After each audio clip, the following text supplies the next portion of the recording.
à tous et bienvenue pour cette nouvelle leçon à l'école du shoujo. Tout d'abord, bonne année 2019 à tous et espérons qu'elle soit remplie de nombreux shoujo. Pour bien commencer l'année, on va attaquer avec un shoujo qu'on vous avait promis. On l'avait rapidement teasé dans un cours express, mais il est temps de développer davantage le cas de Rainbow Days. Rainbow Days est un shoujo de Minami Mizuno qui est paru en France aux éditions Kazé Manga. La série date de 2012, mais elle n'est arrivée en France qu'en 2016. Elle totalise 16 volumes en tout et 15 seulement sont sortis en France. Ouh, on va faire une leçon sur un shoujo qui n'est même pas terminé, c'est tellement subversif. Bon ok, j'avoue, l'histoire de Rainbow Days se termine bien au tome 15. Le tome 16 n'est toujours pas sorti en France, mais on suppose qu'il s'agit d'un recueil d'histoires courtes. Bref, Rainbow Days nous raconte le quotidien de 4 garçons, Natsuki, Tomoya, Tsuyoshi et Keiichi. Malgré leurs caractères très différents, ils sont liés par une très forte amitié depuis leur entrée au lycée. Et là, normalement, à ce stade du synopsis, un détail a forcément attiré votre attention. Enfin, plutôt 4. Et oui, aujourd'hui, je ne vous ressors pas la traditionnelle formule, c'est l'histoire d'une jeune lycéenne, etc. Non seulement Rainbow Days met en scène un héros, ici Natsuki, mais en plus, elle pousse l'originalité jusqu'à intégrer 4 garçons comme personnages principaux. Il faut immédiatement faire un aparté sur cette question du choix d'un personnage principal masculin dans un shoujo, parce que nous avons plusieurs choses à dire à ce sujet. Déjà, vous vous en doutez, c'est extrêmement rare pour un shoujo, et c'est ce qui a immédiatement démarqué la série. On va de nouveau enfoncer une porte ouverte, mais le shoujo est un univers féminin, avec tous les clichés et stéréotypes qui vont avec. Ce sont des mangas écrits par des femmes, qui mettent en scène majoritairement des héroïnes, et qui se destinent avant tout à un public féminin. Le choix d'un personnage féminin comme héroïne est une simple question d'identification. Cela vient d'un concept très simple, si le public visé est féminin, alors il faut mettre une héroïne. C'est réducteur, mais c'est comme ça. Et le shoujo n'est pas le seul support sur lequel on peut constater cette pratique. Mais ça, c'est un autre débat. À ce propos, il faut mettre un autre point au clair. Dans les mangas, il existe une distinction entre les shoujo et les comédies romantiques. À la différence d'un shoujo, une comédie romantique met en scène un héros, elle est écrite la plupart du temps par un homme, et elle se destine avant tout à un public masculin. Elle est donc classée dans la grande catégorie des shonen. Il faut donc bien différencier un shoujo qui a comme personnage principal un garçon, et un shonen / comédie romantique. Vous me suivez? Pour caricaturer, dans une comédie romantique, il y aura du fanservice autour des personnages féminins. Grosse poitrine, petite culotte et compagnie. Alors que dans un shoujo ayant un garçon comme personnage principal, il n'y aura pas de fanservice. Ou alors du très léger fanservice autour des personnages masculins. Pour plus de détails, je vous renvoie aux vidéos consacrées au fanservice dans les shoujo. On préfère préciser parce que nous entendons souvent parler de mangas comme Lovina ou Ichigo 100% comme des shoujo parce qu'ils mettent en scène des histoires d'amour, alors que ce sont des comédies romantiques. C'est quelque chose qui a tendance à me faire grincer des dents pour 2 raisons. La première, c'est que dès qu'un manga parle d'amour, c'est forcément pour les filles, parce que c'est un sujet qui n'intéresse que les filles, évidemment. Et la deuxième, j'ai souvent beaucoup de mal avec le traitement des personnages féminins dans les comédies romantiques. Elles sont là principalement pour flatter les fantasmes du public masculin, que ce soit du point de vue de leur physique que de leur caractère. Et évidemment, c'est très frustrant de voir une image de la femme aussi réductrice. Après attention, toutes les comédies romantiques ne font pas ça, et parfois les shoujo ne valent pas mieux de ce point de vue-là. Pour en revenir à notre sujet initial, je me souviens avoir lu seulement 3 shoujo avec des héros, et ce sont des séries qui datent maintenant. Il y a Minna Bokura, Kimi Shikai Ranai et DN Angel. Dans le premier cas, ce choix servait uniquement l'aspect comique du shoujo. Le deuxième cas ne fait que 2 tomes, donc assez anecdotique, et le troisième cas est un peu particulier. C'est un shoujo dont on aimerait beaucoup vous parler un jour, donc on va le laisser de côté pour le moment. Après une rapide recherche, nous avons trouvé quelques autres shoujo avec des héros, mais comme on ne les a pas lus, on ne peut pas comparer. D'ailleurs, la plupart sont des shoujo fantastiques, et ce n'est pas notre genre favori. Bon, vous avez compris, Rainbow Days met en scène des garçons, c'est trop révolutionnaire. Mais ce qui est encore mieux, c'est que la série ne se limite pas à cette unique caractéristique. D'abord, on ne suit pas une, mais 4 intrigues amoureuses.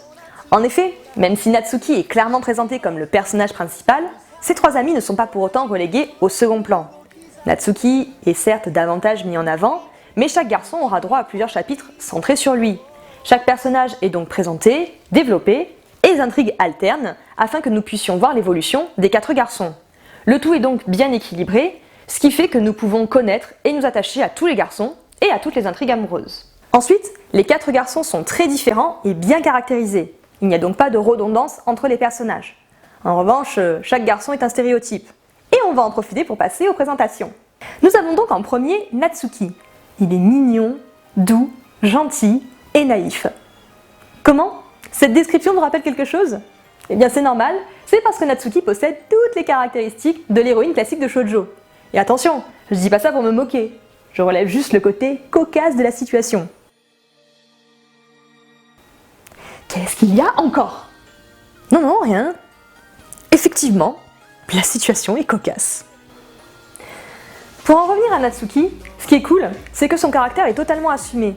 C'est un garçon rêveur et romantique qui souhaite trouver l'amour. C'est vraiment intéressant de constater que le caractère de Natsuki n'a pas pour but la moquerie. Ses amis le charrient parfois parce qu'il est trop innocent ou idéaliste, mais à aucun moment, le côté féminin de Natsuki n'est montré comme quelque chose de péjoratif ou dégradant pour un garçon. Et ça, c'est vraiment un excellent point pour ce shoujo. Après, j'arrive pas à savoir si le caractère de Natsuki est justement là pour pas trop dépayser la lectrice lambda de shoujo, ou si c'est un choix engagé de la part de la mangaka. Ou tout simplement parce que le garçon doux, timide et gentil est un stéréotype de garçon de shoujo. Dans tous les cas, Natsuki fait un très bon personnage principal. Ensuite, nous avons Tomoya. Lui, pour le coup, pas de doute possible, c'est un stéréotype. Tomoya est le séducteur de la bande. Il est beau gosse, il drague, il collectionne les petites copines et il sort avec plusieurs filles en même temps. De mon point de vue, c'est le garçon le moins intéressant du groupe. Tomoya va avoir une évolution très prévisible.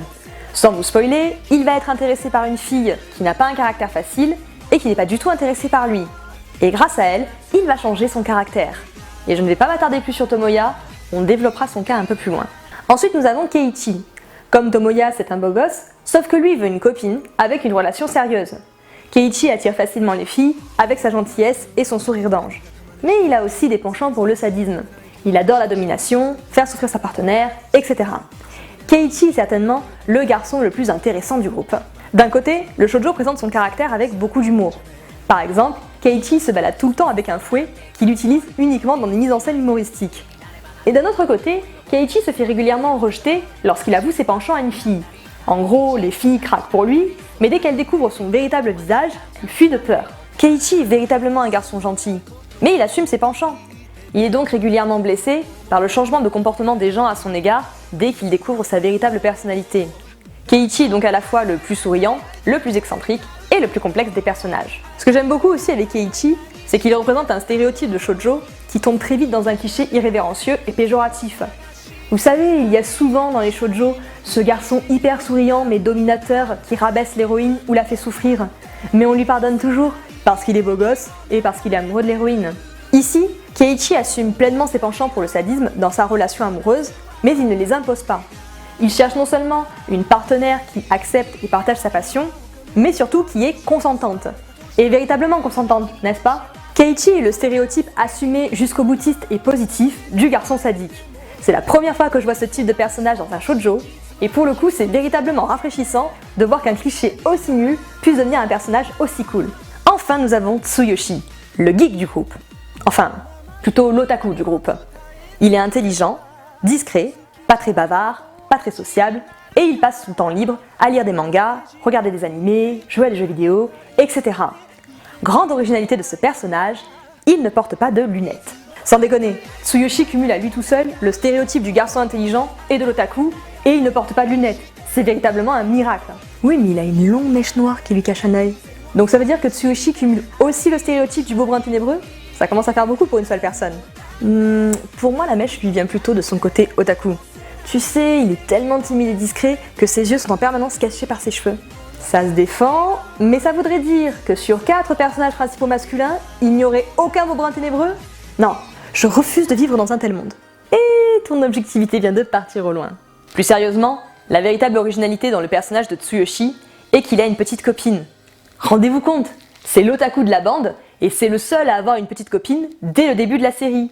Une copine hyper mignonne qui partage sa passion et avec laquelle il a une relation sérieuse et épanouissante. Le personnage de Tsuyoshi est un véritable paradoxe à lui tout seul dans l'univers du shoujo et comme pour Keiichi, c'est hyper rafraîchissant. Pour résumer, sur 4 garçons, on a un cliché et 3 garçons hyper originaux qui brisent les codes de leurs stéréotypes. C'est quand même hyper positif comme résultat. Côté personnage, nous sommes donc bien gâtés, mais nous le sommes aussi au niveau des thématiques. D'abord, il faut savoir que la série relate avant tout le quotidien des garçons. Il n'y a donc pas un énorme fil rouge qui tient le manga du début à la fin. On suit effectivement les différentes intrigues amoureuses, il y a une continuité d'un chapitre à l'autre, mais le manga ne joue pas beaucoup sur les quiproquos, les retournements de situation inattendus, les révélations ou les gros cliffhangers de fin de chapitre ou de fin de tome. On a d'ailleurs davantage l'impression de lire un enchaînement d'événements du quotidien dans la vie des garçons. Et c'est un choix à double tranchant. C'est intéressant parce que cela permet de développer les personnages et leurs relations en évitant certaines lourdeurs, mais parfois on s'ennuie un peu et on aimerait voir les intrigues amoureuses avancer. Toutefois, s'il y a bien une thématique qui revient souvent au fil des chapitres et qui est bien développée, c'est l'amitié qui lie nos 4 personnages. Parce qu'effectivement, l'une des premières questions que l'on se pose, c'est comment des garçons aussi différents ont fait pour devenir amis. Ne vous inquiétez pas, le shoujo répond à cette question. Et cette amitié, on y croit, parce que les garçons interagissent ensemble. Ils se conseillent, s'entraident, se disputent, se réconcilient, s'acceptent avec leurs qualités et leurs défauts, etc. Et le shoujo gère vraiment bien cette thématique, parce que 4 personnages, c'est beaucoup mine de rien, et pourtant le manga prend le temps de nous présenter l'amitié qui lie un garçon à un autre, et pas seulement en tant que groupe. Je sais pas si vous vous souvenez, mais c'est ce qui nous avait un peu manqué avec le shoujo Blue, qui mettait aussi en scène un groupe de 4 amis. En plus, Natsuki, Tsuyoshi, Tomoya et Keiichi ne forment pas non plus un groupe fermé et autarcique. Il y a plusieurs autres personnages masculins et féminins secondaires avec lesquels ils interagissent. Ils sont donc amis avec d'autres personnes dans leur lycée et avec lesquels ils partagent leur quotidien, que ce soit pour des sorties, des activités scolaires, des tournois sportifs, etc. Bref, Rainbow Days est un shoujo où la vie déborde avec enthousiasme. L'accent est principalement mis sur l'insouciance et la bonne humeur, mais le manga n'oublie pas aussi de s'attarder sur des moments moins drôles et plus sérieux. Rainbow Days aborde tous les moments et toutes les épreuves de la vie des garçons avec le même entrain et la même honnêteté. Le message de la série se veut aussi très positif, car souvent, un personnage trouve la solution aux problèmes qui le tourmentent dans le soutien, grâce au soutien des personnes qui l'entourent. C'est cliché, certes, mais ça fonctionne bien. Bon, on vous a beaucoup parlé des garçons, mais Rainbow Days nous propose également plusieurs personnages féminins très intéressants. Malheureusement, on ne va pas pouvoir tous les mentionner, parce que la leçon est déjà bien assez longue comme ça. Il y en a cependant un sur lequel on aimerait s'attarder, c'est le personnage de Mari. Mari est la meilleure amie d'Anna. Pour mieux vous situer, dès le premier tome, Natsuki, notre héros, tombe amoureux d'Anna qu'il rencontre dans la rue, avant de se rendre compte qu'elle va au même lycée que lui. Et par la même occasion, Natsuki fait la connaissance de Mari. Mari est très jolie et elle attire facilement les garçons. Mais ça ne l'arrange pas car elle les déteste. Et encore, le mot est faible. En fait, Mari n'aime personne et quand quelque chose lui déplaît, elle ne se gêne pas pour le dire et le montrer. Elle est donc très souvent désagréable avec les gens, voire même insultante. La seule personne que Mari aime, c'est Anna. Et là encore, le mot est faible. Mari éprouve un amour presque obsessionnel et exclusif. Elle est aussi très possessive. Du coup, dès que quelqu'un se rapproche d'Anna, que ce soit des garçons comme des filles, elle sort les griffes, littéralement, pour chasser l'intrus. Apparemment, Mari serait ce qu'on appelle une yandere. Vous connaissez peut-être le terme de yandere, qui désigne un personnage féminin qui apparaît au premier abord comme réservée et mignonne, mais qui cache en fait une personnalité violente et brutale. Le terme yandere désignerait quant à lui un personnage féminin qui deviendrait brutal ou violent sous le coup de la jalousie ou de l'irritation. Et je trouve que ce terme correspond assez bien au personnage de Mari. La seule différence, c'est que Mari ne cache pas son sale caractère. Au contraire, elle se fiche complètement de plaire aux gens, car Anna est la seule personne qui compte pour elle. Du coup, vous doutez bien que l'apparition de Natsuki n'est pas du tout à son goût. Elle s'accapare donc encore plus Anna et se montre très sèche et très injuste envers notre héros. Et cela ne va pas aller en s'arrangeant lorsque Tomoya va commencer à s'intéresser à elle et à tenter de la séduire. Alors là, vous vous demandez peut-être pourquoi avoir choisi de vous parler d'un personnage si peu sympathique. Eh bien parce que nous trouvons Mari très intéressante car elle est très extrême dans son caractère.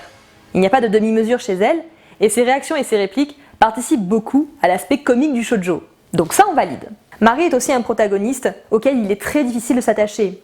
Mais le personnage est fait pour ne pas être aimé. Donc il remplit bien son office. Évidemment, ce qui est très problématique avec Mari, c'est sa relation avec Anna. Mari se dit clairement amoureuse d'Anna et n'avoir besoin que d'elle. Et le shoujo ne précise jamais si Mari est lesbienne ou bi. Et cette relation est extrêmement étouffante et toxique, mais Anna ne se rend absolument pas compte des sentiments de Mari. Car pour elle, Mari est juste une amie très précieuse. Cette situation n'est bonne ni pour Anna ni pour Mari. Certes, Anna est très naïve et ne semble pas souffrir, mais cela ne rend pas pour autant le comportement de Mari acceptable. Et pour Mari, ce n'est pas bon non plus, parce que cette relation lui donne l'illusion du bonheur, tout en sachant que sa relation avec Anna n'ira jamais plus loin que l'amitié, parce qu'elle sait très bien qu'Anna ne s'intéresse pas à elle de cette façon. Cette relation lui procure donc beaucoup de joie, mais aussi beaucoup de souffrance. Bref, tout ça n'est pas très sain. Mais le manga ne cherche jamais à justifier ou à excuser l'attitude de Mari. Jusque-là, tout va bien. Ce qui nous embête, c'est que les défauts de Mari et de sa relation, nous les découvrons à travers les yeux de Tomoya. Et c'est lui qui va tenter de changer les choses. Franchement, c'est un peu l'hôpital qui se fout de la charité. C'est le mec dragueur et collectionneur de filles qui va conseiller et venir en aide à Marie. Et attention, hein, à la base, Tomoya il fait juste ça parce qu'il veut séduire Marie. Mais Marie, elle, ne s'intéresse pas à lui. Elle le rejette à de multiples reprises, mais lui, il ne va pas lâcher l'affaire. Dans un sens, le fait que Tomoya ne baisse pas les bras, ça prouve que le personnage est sincère, sérieux et persévérant. Oui, dans un manga peut-être.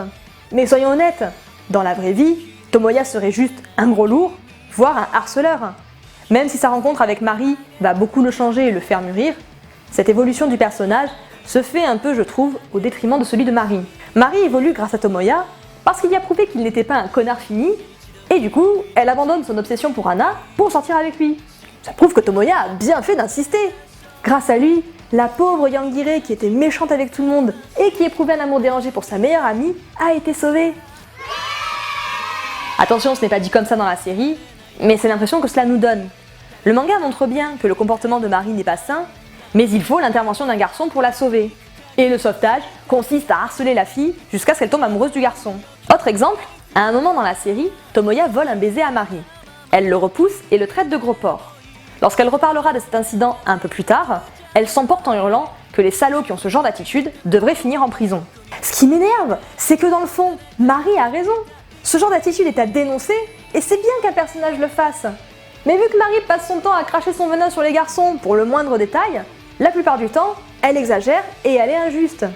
Elle passe au final pour une fille hystérique, frustrée et chiante. Et du coup, son message hyper fort et positif se retrouve noyé sous un torrent de paroles mesquines. Et voilà pourquoi nous avons beaucoup de mal avec Tomoya, Marie et leur relation.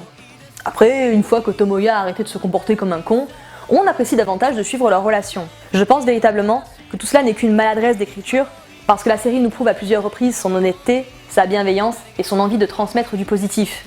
Mais bon, les nombreuses qualités de Rainbow Days ne justifient pas que l'on passe sous silence ce défaut. Et sans ça, le personnage de Marie aurait pu être tellement plus. Donc vous voilà prévenu. Voilà pour notre avis sur Rainbow Days. Ça va bientôt sonner, donc on ne va pas trop s'attarder. Pour ceux que ça intéresse, le manga a été adapté en animé de 24 épisodes. On ne l'a pas vu, donc on ne sait pas ce que ça donne. Et apparemment, un film live est aussi sorti au Japon l'été dernier. Pour finir, Rainbow Days est vraiment un shoujo qui vaut le détour. C'est un manga très feel good, qui est apaisant et qui met tout de suite de bonne humeur. Donc pensez à le lire les jours de déprime. Et voilà, cette leçon est à présent terminée, et comme d'habitude, j'espère qu'elle vous a plu. Je vous invite à mettre en commentaire votre avis sur ce shoujo. Dites-nous aussi si vous avez vu l'animé et s'il est aussi bien que le manga. Et n'oubliez pas de vous abonner, d'activer la cloche, de liker et surtout de partager la vidéo. Et nous on se retrouve très vite pour de prochaines leçons à l'école du shoujo. Bye!